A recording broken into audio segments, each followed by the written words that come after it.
This programme was produced at and first aired on MPR, Manawatu People's Radio, with support from New Zealand On Air. Ka pai Irarangi Tamotu, MPR.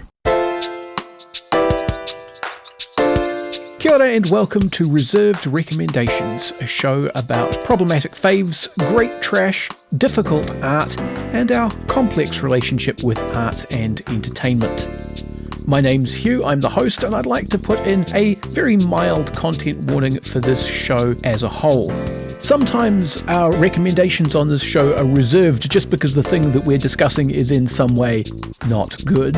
But sometimes there are aspects to the art or artist that may be confronting for some people. Read the episode descriptions for more information and do be aware of your listening environment. Hello and welcome back to another episode of Reserved Recommendations. This is a show where we talk about problematic faves, great trash, and complicated relationships with art and culture.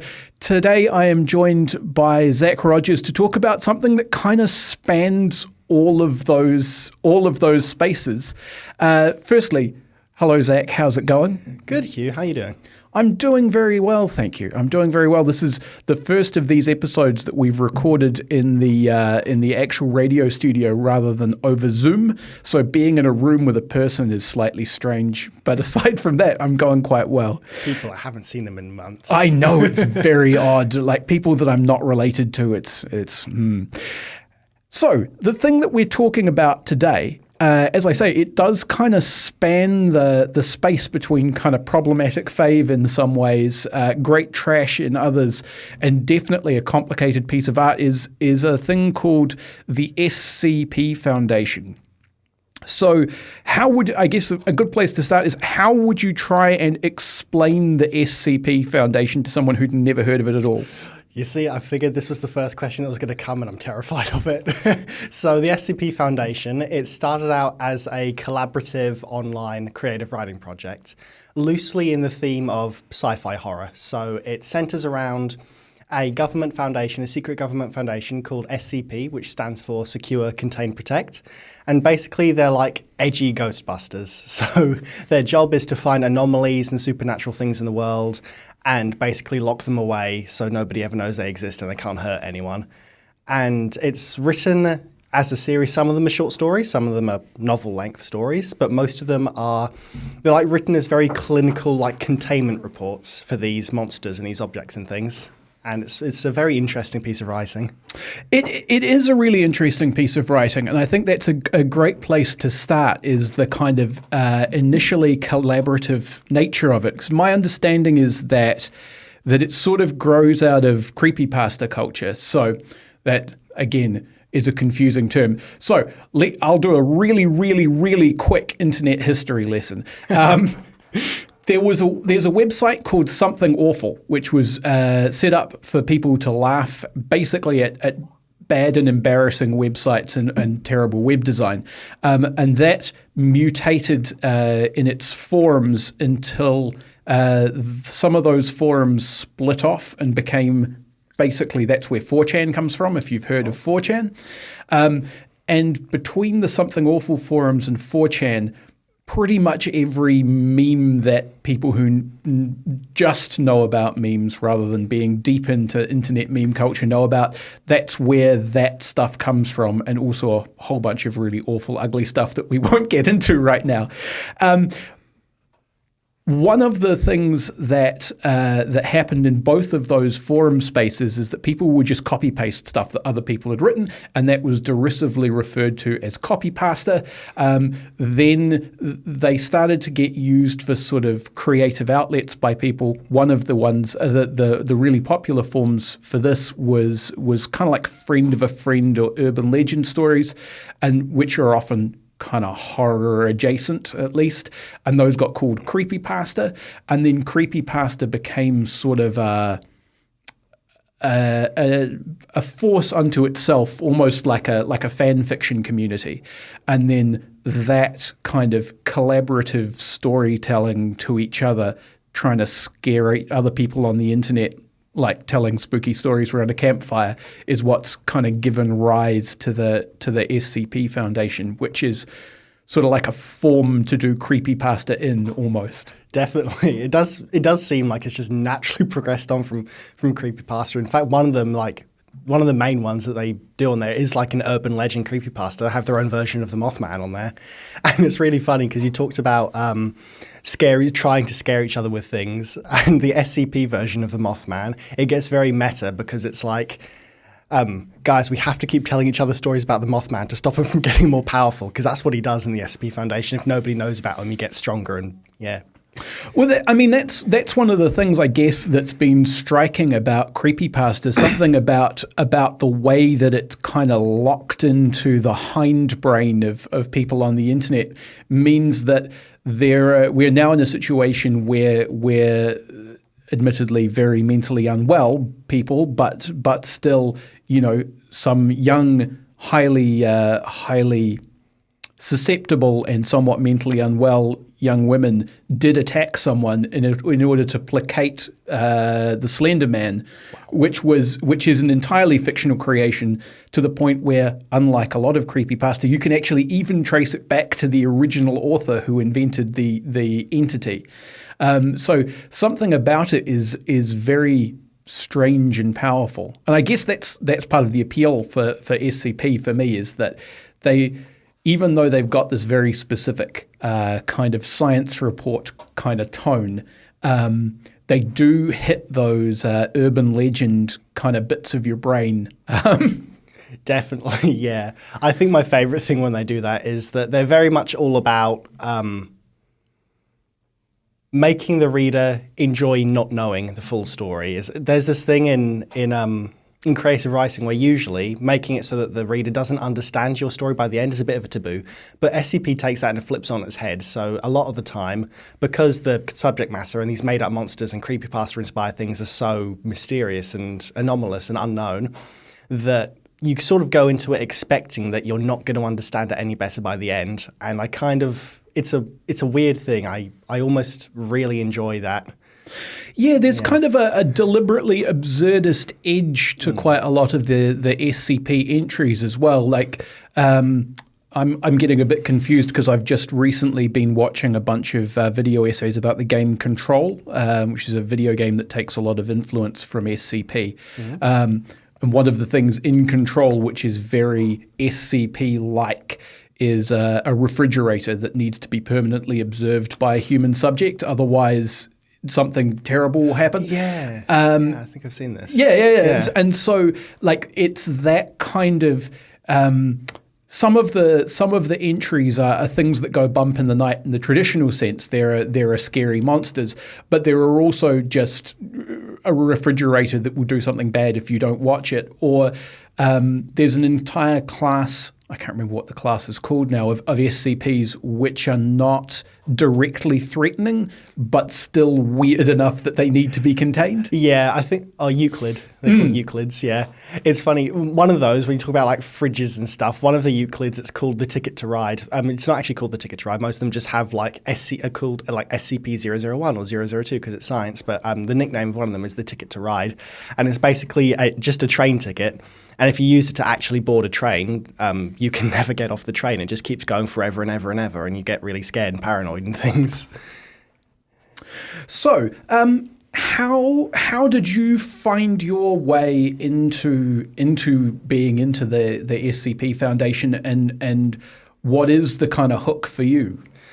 Okay, so I was sort of introduced to the SCP Foundation totally accidentally. I was playing Dungeons and Dragons with some of my friends, and the Dungeon Master, who was one of my really, really good friends, he kept sort of confiding things in me, as apart from everybody. He's like, "Hey, Zach, don't tell anybody this is going in the game, but I want to show you this." And he showed me this like boogeyman character that he'd come up with, and he's like, "So every time you guys get into a fight, there's like a 10% chance this guy will appear as well." And I looked him up. And he had basically turned one of the SCP creations, I later found out, into a D&D monster. And like his D&D name was Papa Darkness, and he was like a decaying old man who could pass through solid matter, and like he was all oozy and had corrosive gel and things. And I was like, "Where did you come up with this?" He's like, "Oh, look at this. This is from the SCP Foundation." And I looked at it. I'm like, "This is really cool," because again, with the creepypastas kind of trying to scare you into stuff, like the fact that it's written so clinically and so objectively is like, holy shit, this could totally be real if I didn't know any better. And that's what sort of got me into it. It's sci-fi horror for the most part, which is what I really, really love. And the one thing I will say off the bat is it's a bit impenetrable sometimes because there's just so much content on there. There's, I think, 6,000 SCPs now. Yeah, no, that is definitely the first of a number of reservations about the SCP Foundation, is that partly because, I mean, a lot of what we're going to say it arises out of the way that it's a collaborative artwork, and I get the sense that at various points throughout its existence, the bar for getting stuff in has been higher or lower depending on kind of how formally organized it's been. But yeah, there's just a phenomenal amount of stuff. And I mean, I when I interact with it, I kind of hit the random article button a few times and read things, or go to somebody else's kind of recommendation list of the best bits. But over 6,000 articles, and some of them, as you say, are a near novel length. Yeah, it's pretty crazy. If you were to just tell someone who was interested in that concept of it to go on the wiki, they would probably be turned off it straight away. Yeah, because there's just way too much. You wouldn't know where to begin. I think I sort of began because there's a lot of helpful people know this about SCP, and so they make these helpful little things on YouTube. Like there's a series I'm a fan of, another podcast called Exploring the SCP Foundation, and it summarizes them. And by summarizes, I mean like 40-minute episodes because they're just massive, but... Yeah, and I mean it gets to a point where the foundations now, it's been a thing for long enough that some of the entries are reflexive on other entries as well. Yeah. So on the one hand, that's great because it's this fascinating collaborative world building effort as well as collaborative sci-fi horror writing effort, but it also means that it gets more and more and more and more meta. And at some point, you kind of have to question the value of art that requires that much explanation before you can get into it. Yeah, it's like you have those stories which include like 5 or 6 other SCPs that were written by other people. And so you have to go and look at those articles first. And you're like, oh, okay, that's what that means. And it's sort of got to that point where you're like, this is why it's so impenetrable, because like, I have to look at so much other stuff before I get to the proper stuff. It's like in games, even like Overwatch and stuff, how you can just play the base game and be happy. But if you want to really understand, you have to watch hours and hours and hours of animated cinematics. Yeah. And that's I guess that's an interesting digression that maybe we'll get into, because that is an increasingly popular style of storytelling, particularly in games. And I think... Yeah. The fact that the SCP Foundation is a digital, and specifically like digital hyperlinked thing, so you can link from one article to another without it necessarily going in a prescribed order, is part of this. But just the way that you talked about the story in a game like Overwatch reminds me very much of the storytelling in a series like Dark Souls, which I've played quite a lot of. So for people who aren't familiar with Dark Souls, it's a dark medieval fantasy type fighty through things game. But the thing about Dark Souls is that you usually play a character that gets given a quest which is defined in fairly vague terms by people who are probably not very trustworthy. And all of the information about what's happened in the world to get it to the state where it's at is in item descriptions of things that you pick up, basically, and passing bits of dialogue with people, but they won't give you like the princesses in the next castle. They'll say, oh yeah, I used to know so-and-so, and that will be someone that you've heard about in an item description, and then it'll suddenly cast either the character you're talking to or the item description into doubt because they seem to be lying about something or contradicting something. And so that idea that you could interact with it directly without having to know what's going on, but if you want to know what's going on, you have to kind of burrow in. I kind of like that, though, in a sort of organic progressing through the game sense. And it's sort of the same in SCP as well, wherein depending on what you see, when and where you see it, you can have a totally different storytelling experience than, say, someone else who plays it a different way or reads it a different way. Yeah. Yeah, no, that is fascinating. Do you, I guess, have a favorite SCP or a favorite set of SCPs? I say one of my favorite SCPs is, and if there are fans of the SCP Foundation who listen to this, they're going to think I'm being so generic. One of my favorite SCPs is called SCP-096. He's called the Shy Guy. And I like him just because he's very basic, but also it makes the horror for him work really well. So the 096 SCP, Shy Guy, he's basically a really weird, emaciated, deformed humanoid with a creepy unhinged jaw and like whited out eyes and things. But he spends his entire time covering his face crying. And throughout the containment report you read, you can never ever have video surveillance on him at any time. And you're like, okay, that's a bit weird. And then you find out that his anomaly, what makes him dangerous, is that no matter where you are in the world, so you could be right in front of him or you could be looking at a picture of him, if you see his face, he'll know.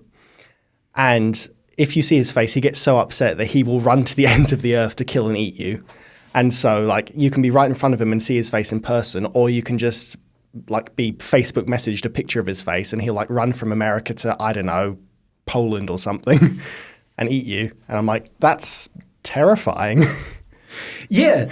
I guess that's a really good example of the way that they tend to work as well, because the central thing about each SCP entry is there's kind of a single gimmick or trigger that causes something to happen. And those are, I guess it feels to me like what makes the individual entries either effective or not is how the logic of that trigger fits. Yeah, it's really interesting and weirdly relatable to a lot of people, I feel. Like, don't look at my face. People who don't like having their photos taken spring to mind. There's even another, like a side story of the SCP, like a totally different canon universe of it, where they decide to destroy the world. And one of the first things they do is just circulate his face all over the internet. I guess, I mean, that's another thing that's worth talking about in terms of the sheer amount of the stuff that there is, because you linked me a couple of things when you said that the SCP Foundation was a thing that you wanted to talk about. And one of those was now I can't remember what it's called, what its proper name is, but it's essentially about contingency planning for the possibility that death stops happening. Oh, is this the end of death? The end of death, that's what it's called. I love the end of death. And to be honest, I had a skim over it and went, this is very interesting, and I cannot read it right now because, again, there's just this tranche of novel-length articles and spin-offs and different contingency plans. But, that's someone's come up with this one idea, and because of the way that the fictional foundation works, you can then devote all of this work to contingency planning for what if people stop dying. Yeah.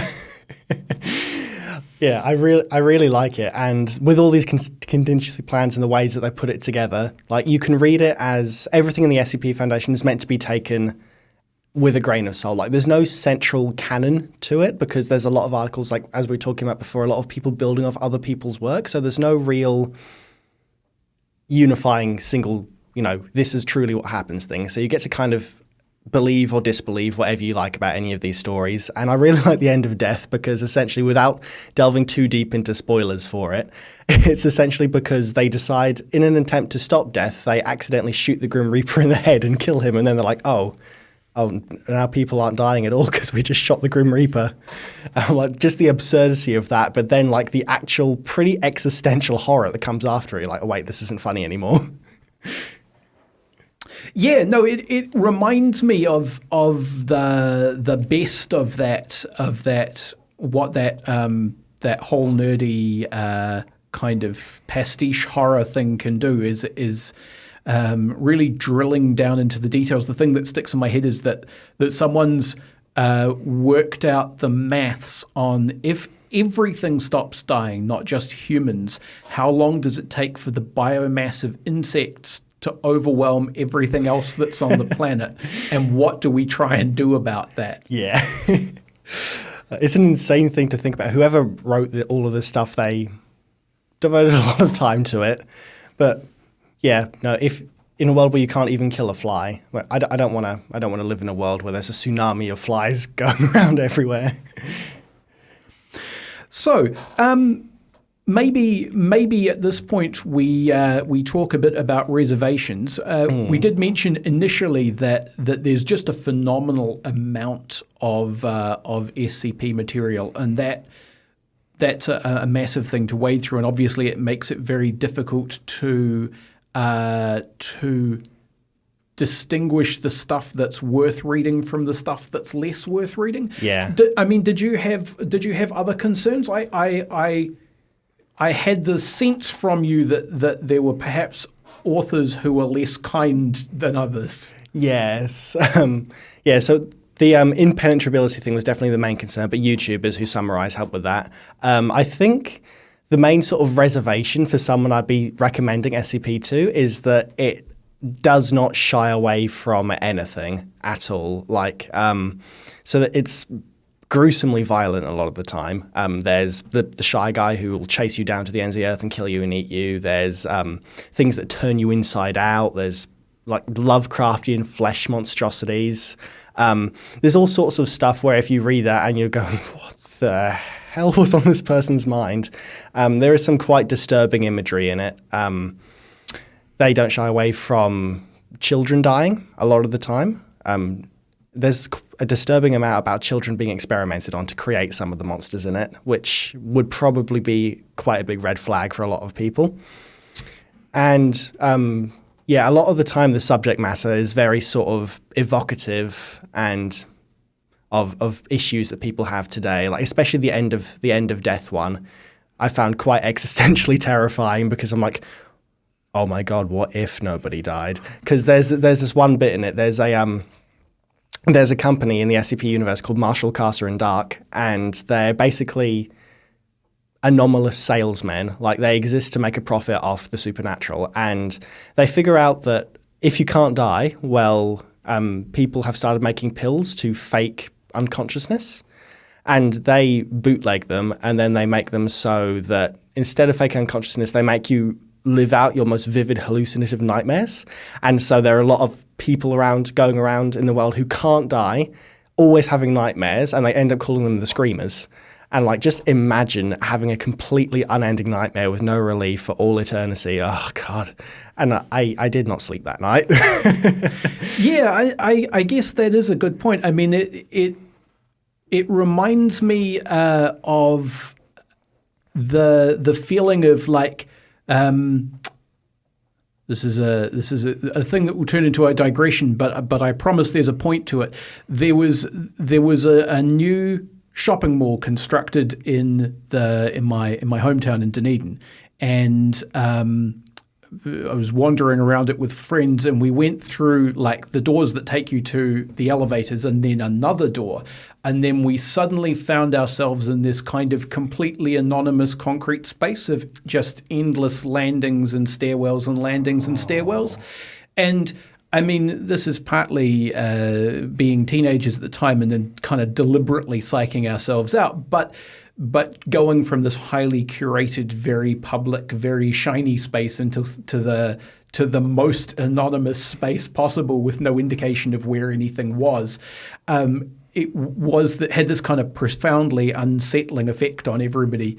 And the thing that SCP does to me is bring that feeling back, the sense that you've kind of gone somewhere you're not supposed to.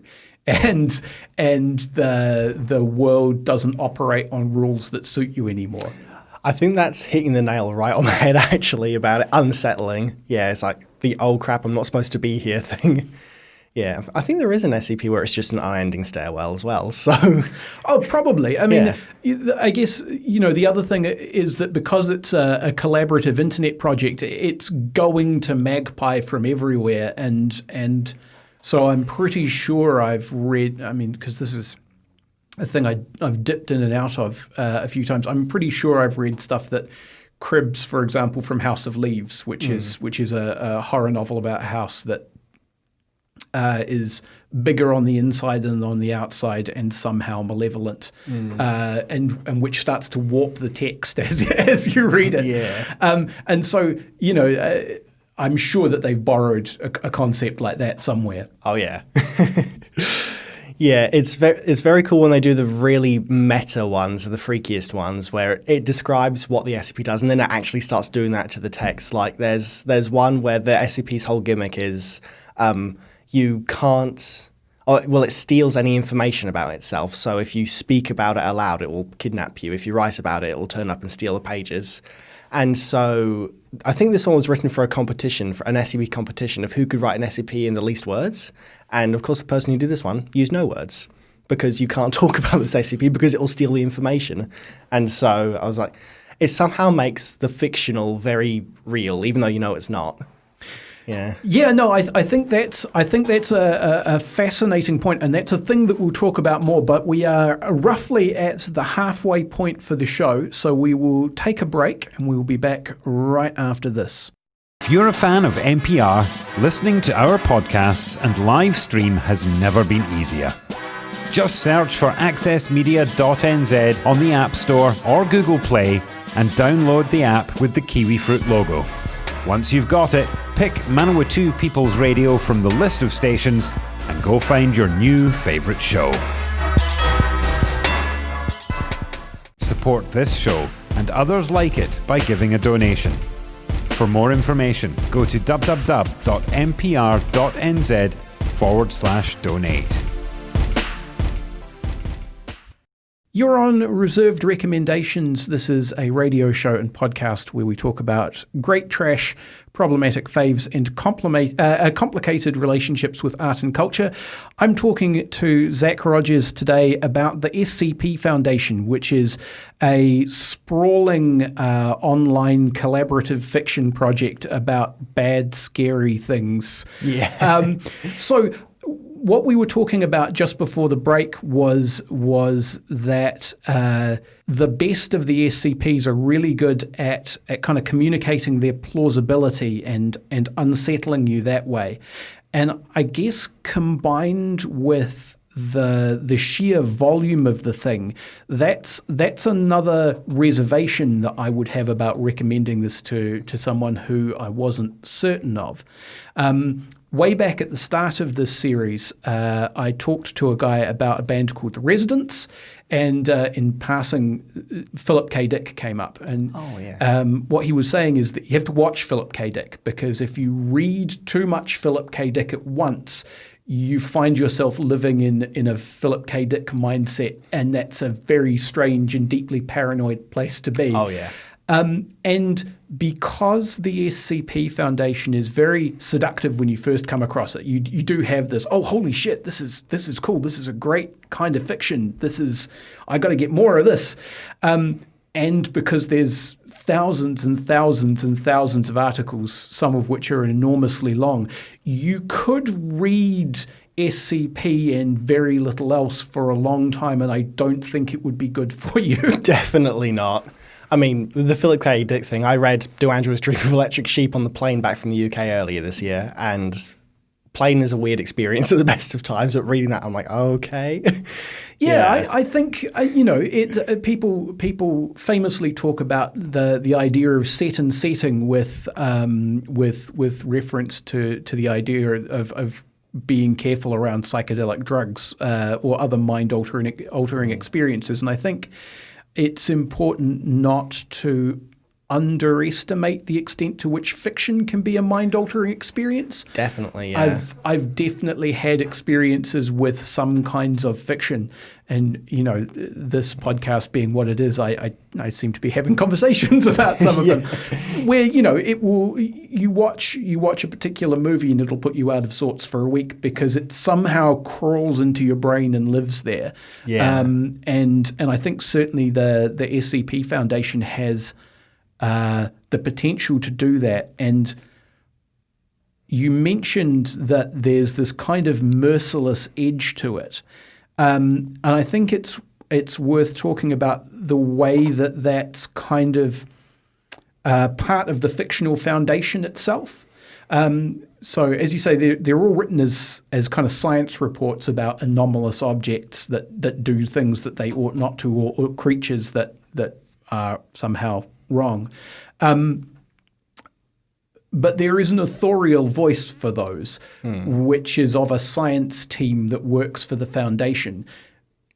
And they're not like good people at all. No, they're very, what's the word, utilitarian. It's just like they look at even anomalies and SCPs, which are actual people with weird powers, as objects. Like a lot of them, if it's about a human, they just call them the entity.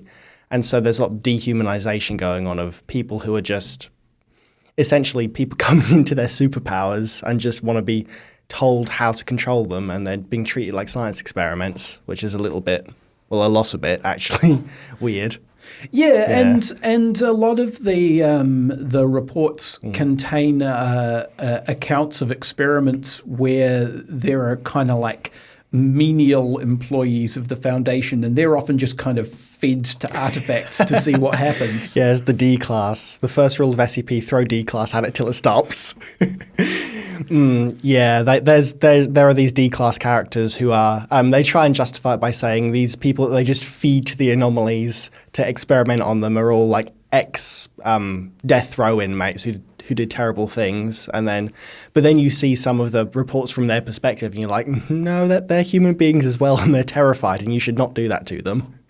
Yeah, I mean, it's a very specific. I think it's intended as a humorous element. It reminds me of. Are you familiar with Paranoia? Yeah. I asked because you talked about Dungeons and Dragons. So yeah, it reminds me of. So Paranoia is a role-playing game about a highly stratified society after the apocalypse, maybe run by an all-seeing, all-powerful computer, and you start at nearly the lowest possible social standing.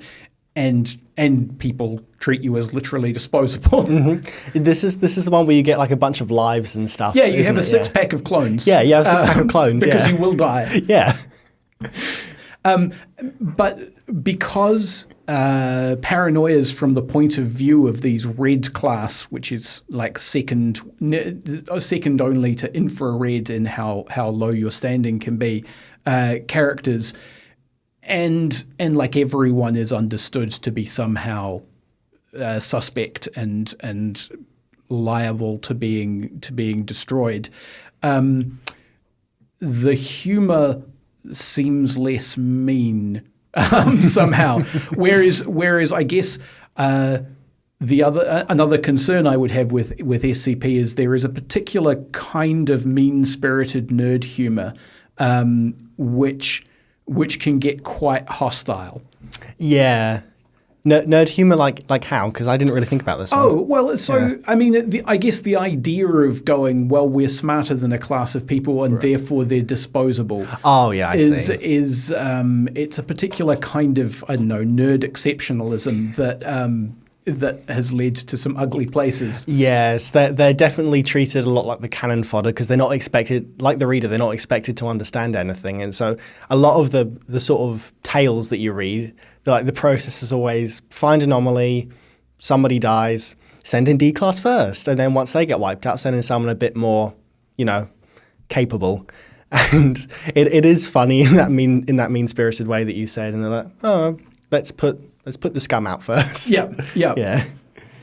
So, if people have been listening to this and they think, reservations aside, this sounds fascinating. What would be your recommended way in?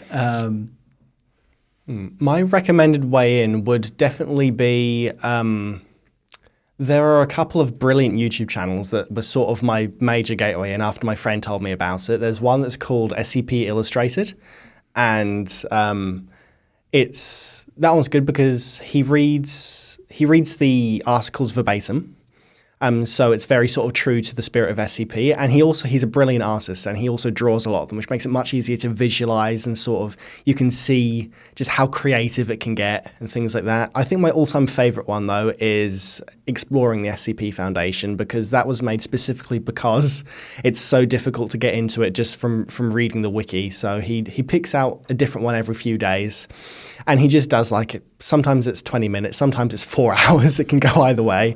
But a podcast on one that he's chosen for that week, and he just explains it so succinctly and so clearly, and his style of narration just has this really sort of detached creepiness to it, which also lends really well to that sort of atmosphere SCP is going for. So yeah, Exploring the SCP Foundation and SCP Illustrated would be my 2 recommendations. Yeah, I think those sound good. I mean, you can do what I did, which is just hit random article a few times and see what comes up. Also, I guess, and this is me saying I guess because I haven't actually played it, but actually Control, the video game Control, looks like, if you're a video game person, looks like it's a good kind of channeling of the spirit of SCP while having some sort of guiding narrative to kind of keep you moving through it. Yeah, definitely. I've never played Control, but I do know about the game. I know about the famous fridge. And there is an SCP game called SCP Containment Breach, which I've also never played. Okay. Yeah. But yeah, that looks very fun as well, because there's a lot of the official material in there as well. And yeah, it looks like a very enjoyable playing experience. I think we're talking about things that sort of evoke SCP really well. One of my favorite movies of all time is Cabin in the Woods. Yes. Because if there's any movie which is an analog to the SCP Foundation, it's Cabin in the Woods. Yeah, actually, that's a really good digression. Let's get into that, because I was joining the dots to House of Leaves because of its particular surreal but genuinely unsettling horror, and the fact that the concept of the horror starts to break the text of the book that you're reading. But Cabin in the Woods manages to channel that kind of meta element, and also the way in which the authority figures are kind of completely merciless. I guess in Cabin in the Woods, this is an oldish movie, so I don't especially feel any qualms about spoiling it. The twist about the midpoint, I guess, is that in the universe of Cabin in the Woods, everything that we experience as a horror movie is a kind of carefully controlled ritual. So it's kind of like a magic ritual, but it's done scientifically by scientists in order to placate the old gods that will otherwise wake and destroy everything. And so you have to. That's why horror movies are so formulaic, is because you have to make the ritual run along the correct rails. And it's about people kind of working out that's what's happening halfway through and trying to work out how they engage with that.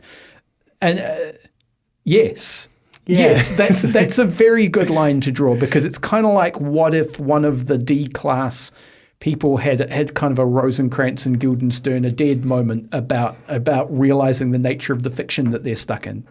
Yeah. I loved it initially because it was just like one of the best serious horror movie spoofs I've ever seen. But then I got into the SCP and I'm like, whoa, yeah, okay.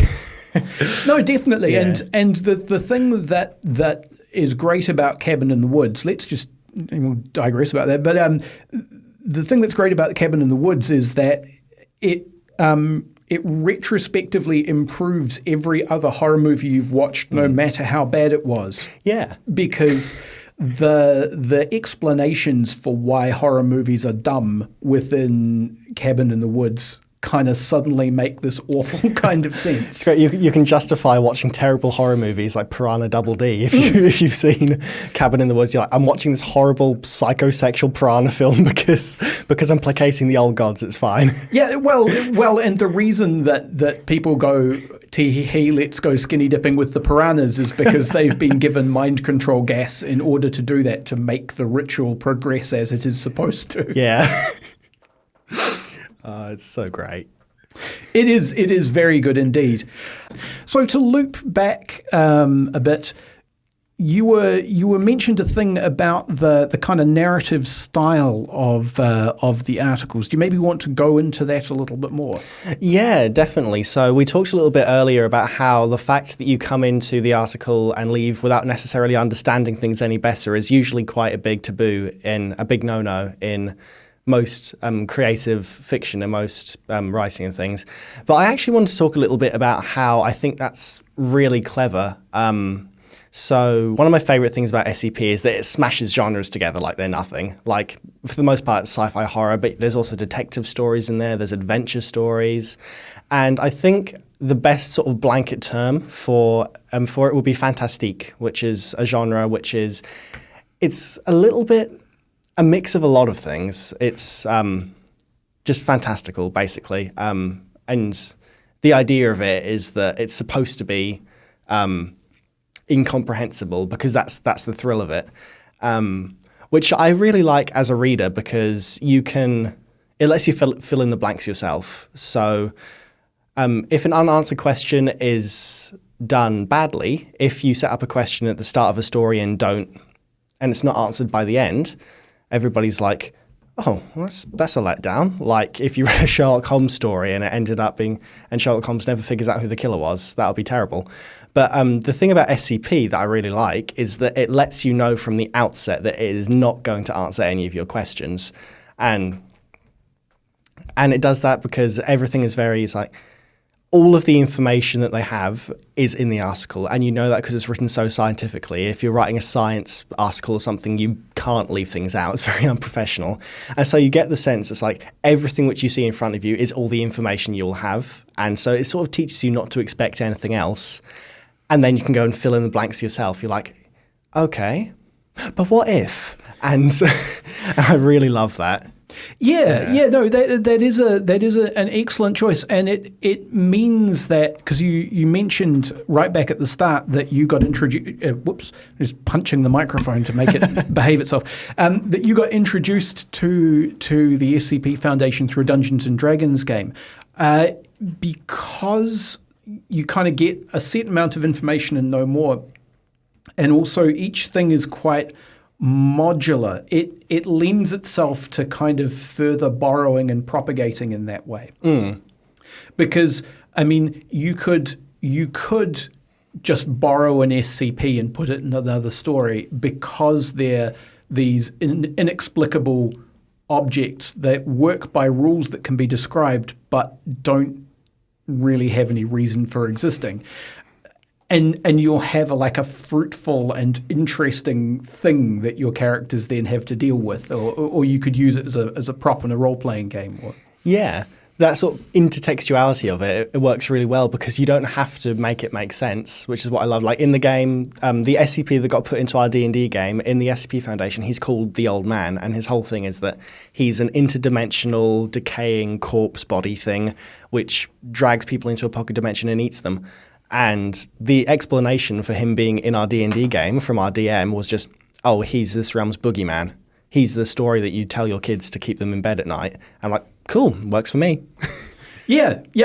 And once you've accepted collectively that there are fridges that must be observed, people who will eat you if you see their face, nothing else is especially more implausible. So it becomes about how engaging the individual details are. Yeah. And it's a funny sort of real quick tangent I want to go on there's a concept, it probably has an actual name, but I really like I call it the just is-ness of a lot of fiction, where it doesn't explain things for you and it doesn't become trite or anything like that, because it just assumes that, you know, like my two favorite authors are Terry Pratchett and Neil Gaiman. And they both do that. Like if you've read Stardust, there's no explanation as to why fairies exist or what they are or what they look like and things like that. And all the characters just accept that they're there because they've been brought up just to like, oh, yeah, we know. And it treats you like you're a character in that book as well. It takes for granted that you already have this information. And a lot of people find that confusing, but I really, really love it. And yeah, just isness of things, especially things which shouldn't logically make any sense, but just do. I think that's the best thing you can do as a writer, is not try and give an explanation, because anything you try is just going to sound really forced. Yeah, I think that's a really good point, and it's related to the thing where I think one of the things that the current crop of superhero movies are plaguing themselves with at the moment is like the constant need to tell us where Batman comes from. Yeah. But, you know, Batman by cultural osmosis, probably everyone knows where he comes from. And even if you don't, he's a rich person who spends his money dressing up to beat up criminals, and that's enough of a starting position. You don't necessarily need to have all of that extra information in order to enjoy what's going on. No, you definitely don't. I mean, if the new Batman movie with Robert Pattinson tries to retcon his backstory again. Yeah, well, yes. So I guess then that this is another example of a thing I talked a bit about in the last episode, which of course you weren't on, but what we were talking about was specifically the balancing act of just isness, because we were talking about the film Under the Skin, which is a very grounded science fiction film where the only science fictional stuff that happens is completely weird and off the wall and never explained. And the rest of it is just Scarlett Johansson asking people to get in a van, pretty much. And arguably that tips over too far of this on the side of just isness, because lots of people bounced off that movie and continue to bounce off that movie, because just watching Scarlett Johansson try and convince people to get in the van it's not that interesting after a while, unless there's something else that grabs you about it. How do you feel the SCPs balance that edge, I guess? I think they managed to balance it because like I said before, it sort of takes for granted that you're not going to understand anything, but it does try to. I'm not going to say tries to explain those things, because explaining is not what it's trying to do. It tries to, I don't know, identify things in a way that is very sort of grounded. I mean, even though it is very clinical, the upshot of that is that you have in no uncertain terms what something is. So even if to take a random example of, I know, let's use the Shy Guy again. I don't know. You say, he's a weird, emaciated skeleton, half-man, demon monster thing. We don't know why. What we do know is that he looks like this and this and this, and we found a direct link between looking at him and him eating you. So it has that absurdity, I guess, of the just isness. Like, hey, this is a thing that exists. Don't question it. But it gives you a really good account of how it exists in that universe, which I think is the upshot of it. Is if you're going to have just isness, you have to have a really good reason for it just existing. Yeah. All right. Well, thank you very much for talking today. If people, as I said, there's a couple of YouTube videos. If people want to get into the SCP Foundation, that does sound to me like a good way of finding your way in. There are also people who do things like top 10 SCP lists. Oh yeah, go do that. Do you have any other favorite creepypasta adjacent fiction or other things that tickle that same itch aside from Cabin in the Woods that you would recommend that people go and check out? Ooh, I wouldn't say creepypasta, but I'm a really big cosmic horror fan. I've got a great big H.P. Lovecraft book at home. I'm like, if people are into that weird fiction where you just have to take it, where the only thing that makes sense is that nothing makes sense, check out H.P. Lovecraft. He's great. Yeah. I mean, he's like the most racist, but it's like reading like Rudyard Kipling or someone like that. You just have to go in knowing, and then you're all right. I guess my pitch would be, if you don't mind books that turn your brain inside out and take a while to read, go look at House of Leaves. H.P. Lovecraft is the most racist, and also like even for his time, his writing was like quite tortuous. He was a big fan of like really long words and unusual words. And so it can be a bit of a wallow, but it's definitely worth checking out. The other thing that I would recommend actually is see if you can find your way into some of the old either just forum fiction or collaborative fiction posts on Something Awful. There's a thing called Instruction for a Help, which is this strange, inarticulate, childlike voice telling you how to do things post by post by post. And it slowly does a world building thing where you realize that it's like the voice of some sort of shared parasite that's turned humans into a group mind and is making them collaborate against the uninfected humans or something. But it's got this really like simultaneously childlike and disconcerting, but like it's clearly trying to be helpful and soothing tone to it. And that's kind of, that scratches that itch for me as well. Finally, plug your things. I met you because I did some work with you for this punk rock poets project. Tell people a bit about that, where they can find it and what it is and the like. Gladly. So yeah, as Hugh just said, my stage name is the Punk Rock Poet. And I'm a performance poet, which is very different from SCP. But so I do slam poetry, spoken word art, things like that. You can find me on Facebook and YouTube, just the Punk Rock Poet. And I think I have on YouTube, I have a recording of a live stream that I did. The video's a bit ass quality, but it's a live stream. Take up an hour of your time. And I have 4 videos up on YouTube now. One of them is a recording of the one that I did with Hugh, and it has just a little motion graphic on it as well. And it's very cute. And some point when we're all properly allowed out again and see each other, I'm going to be doing shows and workshops and things where I can. And it's a lot of fun, and I love seeing people at them. So please do come along and like my stuff. Excellent. Well, thank you very much, Zach. You've been listening to Reserved Recommendations, a radio show and podcast from Manawatu People's Radio, Te Reo Irirangi o ngā tangata o Manawatu. The show is produced and presented by me, Hugh Dingwall, and I also composed our theme music. It's called Sack Jazz, and you can find it at wolfboy.bandcamp.com. You can find me on the internet at Objective Realty on Twitter, and you can find the show on Facebook under Reserved Recommendations.